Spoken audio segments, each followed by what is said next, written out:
Here's a question I have for Luke. Very interesting story. Here's a question I have for you, Luke.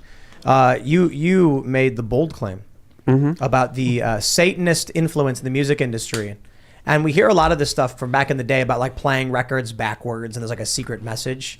But what's going on? What information you got? I don't ever claim to know what's going on. I just have a lot of questions that I think should be answered. And what are your questions about Satanism I think and music? specifically people in the music industry, are exposed to a lot of the insider dealings that we aren't privy to, and that's why I was kind of looking to ask you guys what you guys seen, because I think it's pretty clear there is some kind of satanic demonic influence, whether it's just done as parody or whether there's some deeper meaning to it. You see the lyrics, you see the symbology, and it's overt, and you see a lot of the same things, a lot of the same lyrics saying I sold my soul to the devil.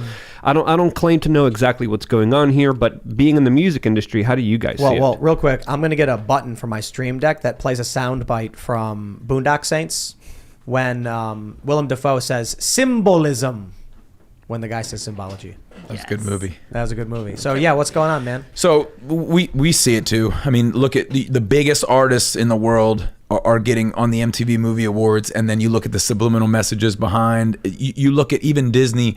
They did something in the Cruella de Vil movie that had like Satan on the front on entrance of her house, like you know what I mean, or the car, like there's all these little devil references, and then in music, listen to the lyrics, listen to some of the most popular artists in the world. You got Billie Eilish with a title, her song's called I'm the Bad Guy, right? My daughter's listening to that. She's 7-8 years old. I'm the bad guy, Dad. You've got the most popular rappers talking about overdosing on drugs. You've got these are the messages that the kids listening are falling into, right? That's first of all, those are the biggest artists in the world that they're promoting. And then you look at the fashion side of things. What was his name? Little Nas X is on there with blood in his shoes. And they're what are they called? Their hooves. They have the split in the toes. Cloven, is that? Cloven. Hoof? Dressed in all red.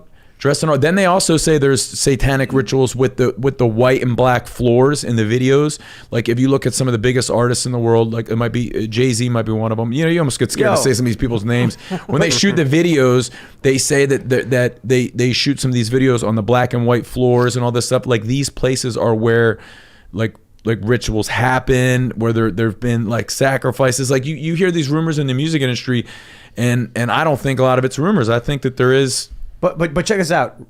Something changed, and maybe it was an anomaly, but I remember when I was little, the first CD I ever got, Americana, Offspring. And so they have a hit song. It's a huge song. It's called The Kids Aren't All Right. And the song is literally just lamenting the demise of like the family and urban decay. It's literally him singing a song about how these kids, nothing's free, chances thrown, longing for what it used to be, like wanting to go back to another time. People doing drugs, getting pregnant, dropping out. That's what the song's about, and it's negative depictions of that. They had another song on that album that was a huge hit. Why Don't You Get a Job? Yeah. And then I'm like, I'm thinking about this a few years ago, and I was like, man, those guys were actually pretty conservative by today's standards. Then they put out a song a few years later called Hit That, which is a song lamenting the fact that lamenting hookup culture and that people aren't getting married anymore. And I'm like, these guys are like strangely traditionalist.